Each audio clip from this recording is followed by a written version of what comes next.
friends, Jerry Rosa here with another not-so-live shop talk. Got a few things on the plate here to talk about today. No viewer gifts this time, and I know some of you are standing up and cheering. But I've got 4 topics here that I did want to cover. Upcoming videos that you'll be seeing, and a couple of comments about some of the past videos. So that's one thing I want to talk about. Number 2, I want to talk about vertigo. I imagine a few of you suffer from that. Number 3, I'm going to get into a little bit of technical information about why guitar backs split and tops split and things like that, which they almost seem like natural causes, and they might be, but I kind of have a little bit of a different theory. And then we've got some kind of, depending on your outlook, sad news, future changes. They're not immediate or anything, but things that I don't like to keep secrets. I like to just lay it all out there, so we'll talk about all that stuff here. So let's get started with the videos. If you will go back to my actual YouTube channel and you click on the About page, you will notice that it says, and I didn't even do it myself, so I'm just remembering from years and years ago, that it will primarily be about musical instruments, etc., but we will throw in other videos about things on the farm, hunting, fishing, you know, whatever I feel like, there will be occasional other videos. Well, you recall that I've turned out a couple of videos recently. One that was dealing with the overall rental retreat catastrophe, if you will. In that particular video, I showed how I had to rework my backhoe attachment to work on my T300 Bobcat. And then later, I put out a shorter version of the T300 renovation because I wanted that one to be geared to a different audience. Some of you, made comments like, deja vu all over again, it was just as good the second time, etc. and so forth, which is fine. But, you have to understand, if you were running a YouTube channel, you'd want to reach as many people as possible. So that particular one is titled differently in that it's just geared towards people that are dealing with big machines like that. So that will bring in a different audience, and some of those folks will stay around and probably subscribe, etc. and so forth. It does look like that's happening. And welcome. I hope you enjoy the channel. But I do get the occasional comment. Here's one, and I'm paraphrasing. I didn't write it down. But it's something like, you need to get back to working on guitars and things like that. This channel is not about renovating, stuff. Stop your whining and get back to work on instruments. I just find comments like that hilarious. And I'm sorry, some of you don't like it when I call people like that morons, but to me, that guy's a moron. Sorry, he's a moron. You can say what you want, but he's a moron. Who was doing the whining there?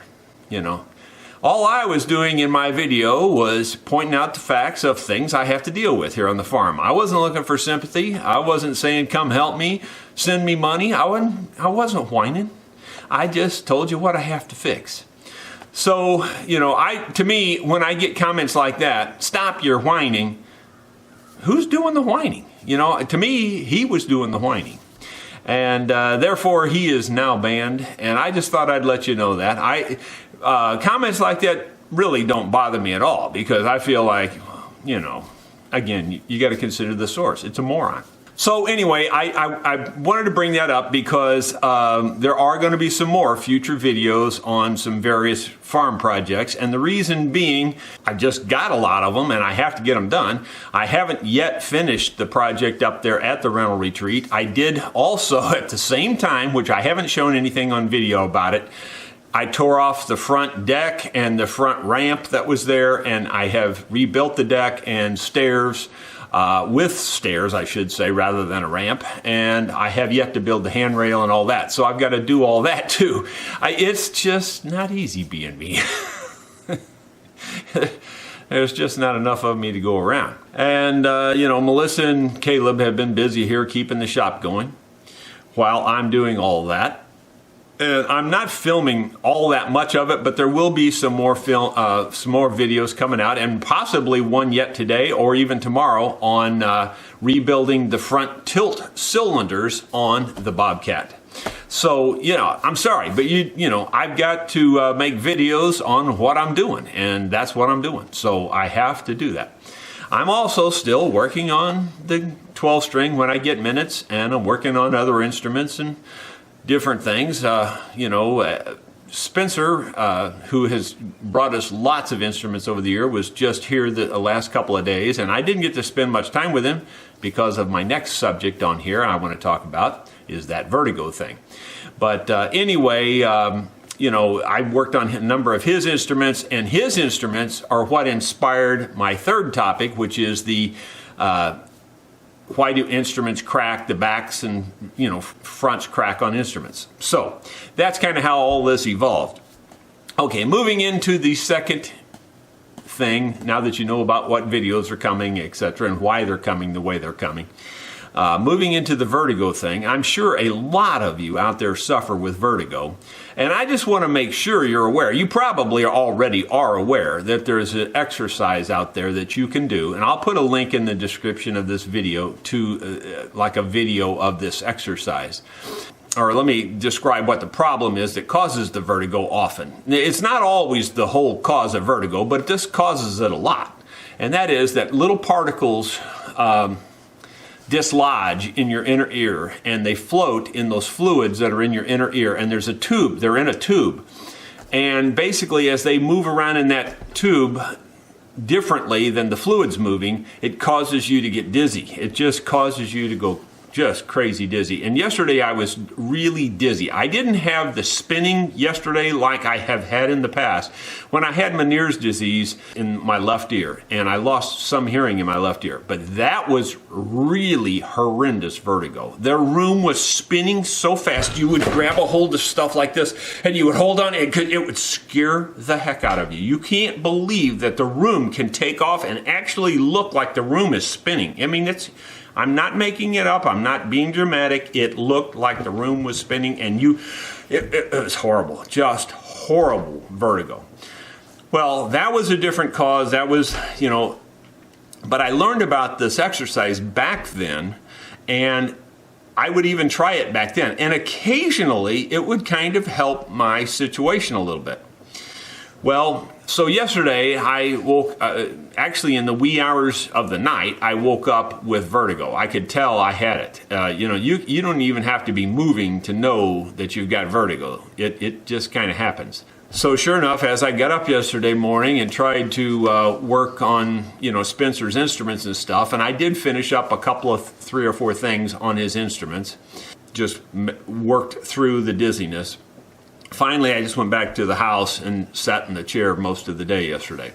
Well, then once I finally stabilized a little bit, and if you know anything about vertigo, you have to kind of just be still and keep your head still. And if you keep your head completely still, it usually doesn't bother you too much. But that's also an indication that you've got those things floating in your inner ear. And if you move your head, that's what causes the dizziness. So that's where this exercise comes in, and if you haven't seen it, I'll just show you the very basics of what it is. And basically, you sit on the end of your bed, you have a pillow that will hit your shoulders when you lean back. You turn your head 45 degrees, say, to the right or to the left. It doesn't really matter, but you have to do it for both sides. So let's just say we turn it to the left, like this. Now, with your head to the left and your back still straight to the bed, you lean back and you keep your head and you lay all the way back, and your head stays at a 45-degree angle to your body, and you let your head hang lower, and you stay that way for 30 seconds.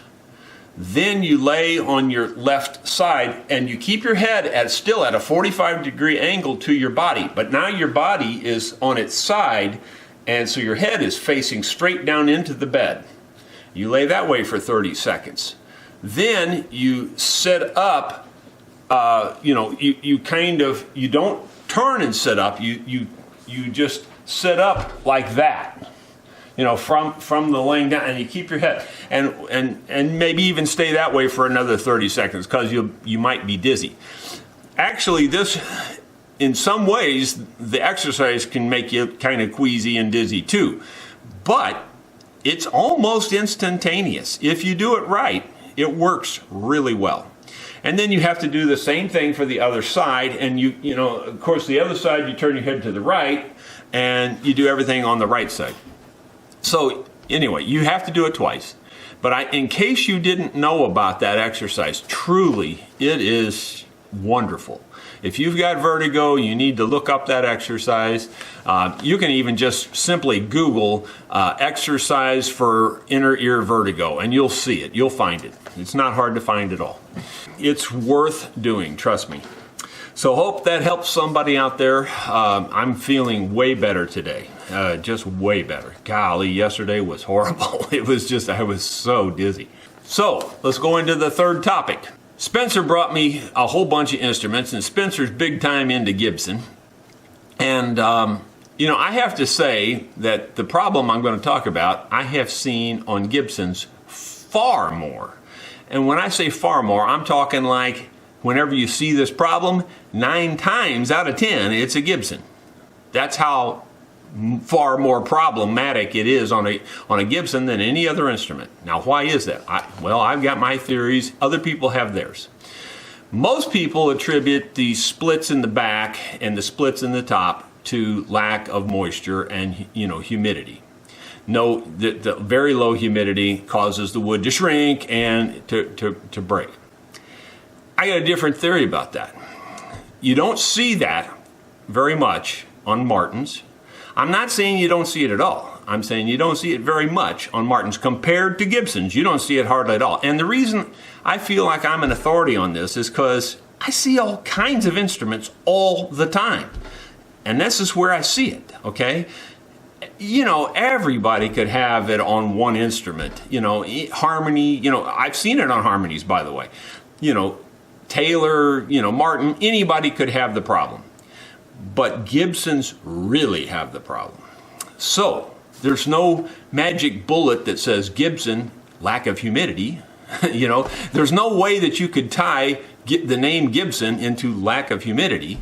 So there might be another cause, All right, so here's my theory on the cause. Now, it's really one or the other thing, and it could be both things. So the one thing could be that they just didn't dry their wood enough.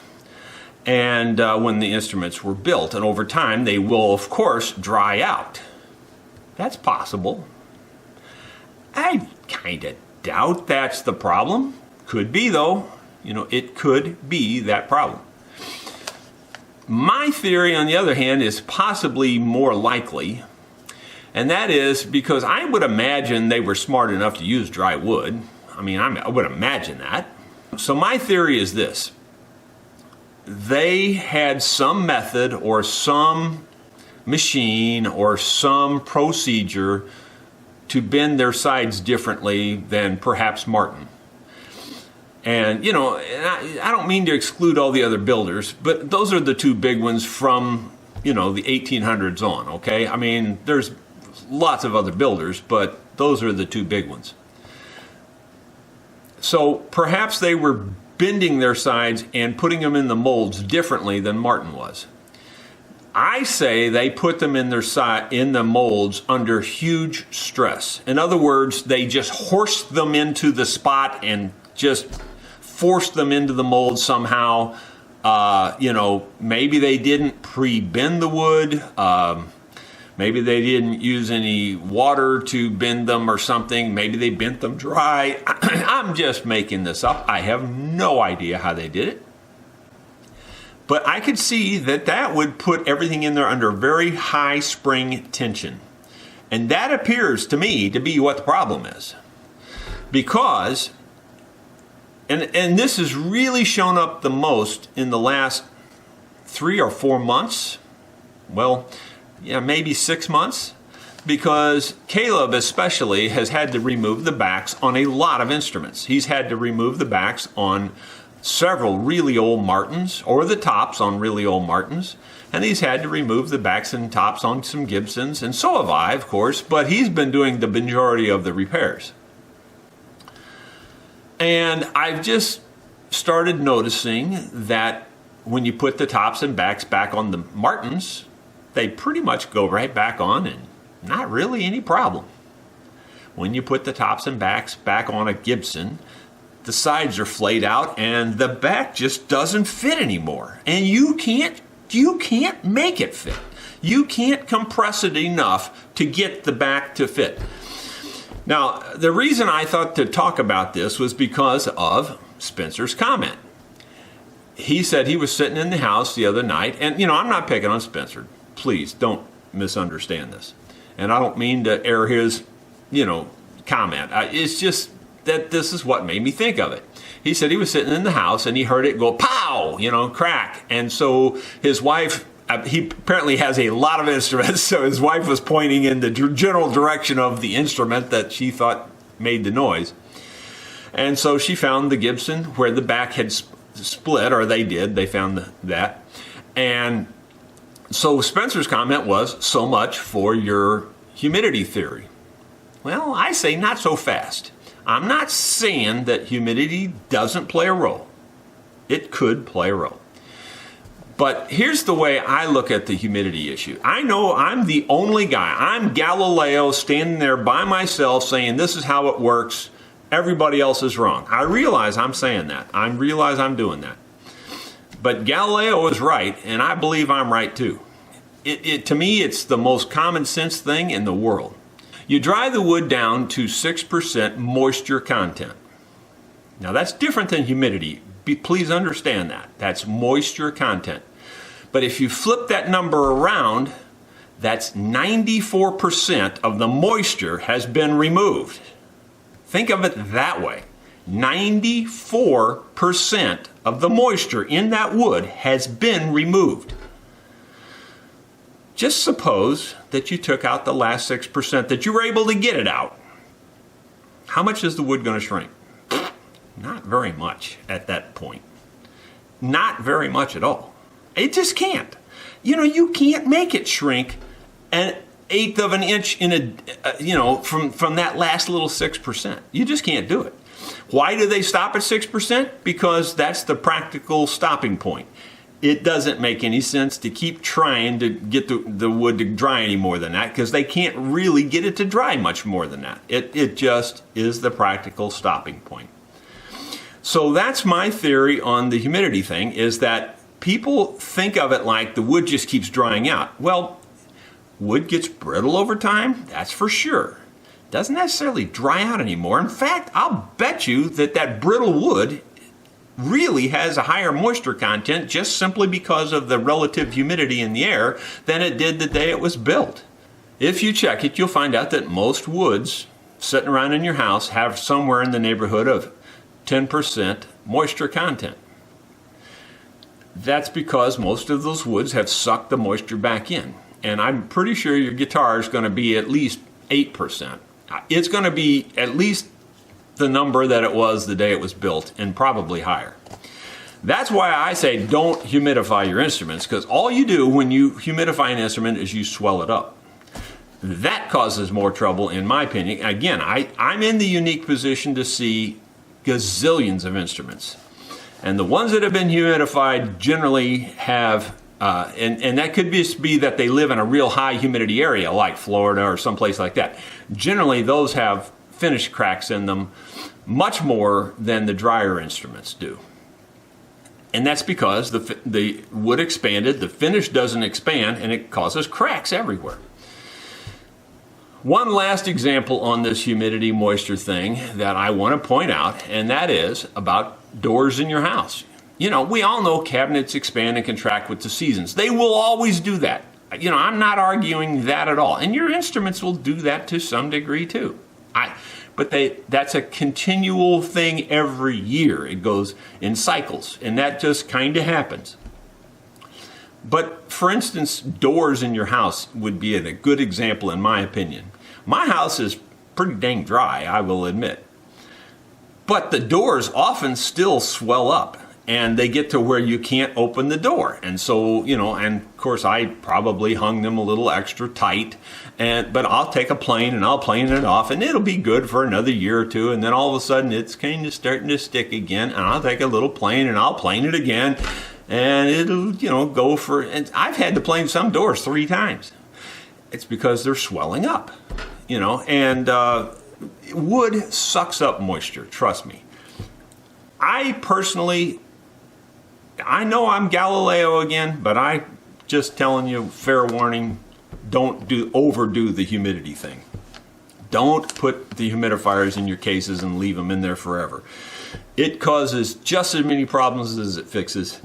I'm telling you for sure. I've seen it. But anyway, that's my theory on why the Gibsons specifically split and crack on the backs. It's because those sides are under tremendous tension. I don't see that on the other instruments. You can take the back of most any Martin, put it right back on, it just falls right back exactly where it was to begin with. It's not that way on the old Gibsons. Might be that way on the new ones. I haven't had that many backs off of newer instruments. It's the older instruments that always end up with their backs off. So I haven't seen that problem on most of the other models. It's mostly Gibsons. I don't think that just Gibsons are the ones that are drying out. That's my opinion. I'm sticking to it. Hope you got something out of that, or at least gave you a different way to look at it. Okay, the last thing I wanted to talk about today is upcoming changes, future changes down the road. Look, I don't believe in keeping secrets and all that. I believe lay it out there and let everybody know what's going to happen, and maybe even approximately when it's going to happen. As I've known from day one, you don't get to keep apprentices very long. So you already know what's coming. Caleb has given me notice that he will eventually build a shop and start his own business. I don't blame him. I'd do the same if I was him. I hold no ill feelings toward it. I knew that the day I hired him, I knew this day was coming. He says, don't worry, it's not going to be anytime soon, but I give him a lot of credit, and I just want you to know that I super appreciate the fact that he told me ahead of time, way ahead of time. I don't know how way ahead of time we're talking. I don't know if we're talking 6 months, I don't know if we're talking 9 months or a year or what. But, he has to get the money together to build a shop. He has to, get equipment, etc. and so forth. So it's going to be a while. Okay. So that's number one. Well, of course, you can call it the Rosa curse if you want. But Melissa, the very same day, basically says, guess what? I've got an outside venture going as well. Which, I was really sad to hear that one, especially because she runs the whole office and saves me countless hours of work in there. Yeah, you can't even imagine. So, eventually she will be pulled away too, or perhaps the difference with her is that she could still potentially continue to work 2 or 3 days a week, something like that with her outside venture. What is her outside venture? Well, I don't know if she's ready to publicize it yet, but on the other hand, in my opinion, too much advertising is a good thing, and that is, she's planning to start, I think, a canoe rental type deal. They're building a place on a river, and I think they're going to, sponsor, campouts and canoe rentals and that sort of thing. So, and that's only about 15 minutes from here. So you could come stay at the Rosa rental retreat and then go rent a canoe. Anyway, I just wanted to bring those things up so you would know what would happen. Now, if and when those things happen, and let's say they both leave, let's just say that, well, then I'm going to scale back a lot because I'm past retirement age. This would be my second retirement. I retired from Bell in 2001, and 20 years later now, I might retire again. Although I'm not the retiring kind where I wouldn't do anything. I would just slow down a little bit and perhaps only accept instruments that walk through the door. That would probably be the first change. Second change would probably be that, I might video more projects and maybe fewer instruments. I'm not really sure. That's mostly due to the hand thing. But anyway, I hope you found this Shop Talk worth watching. I do appreciate all your nice comments. I do appreciate the fact that you've stuck with me for so long, and we will continue to produce high quality videos as long as we can. That's all I can tell you for sure. Nothing, like I said, nothing is going to be changing anytime soon. I would say at least many months down the road before you start to notice any changes. Thank you so much for watching, and I hope you have a blessed day.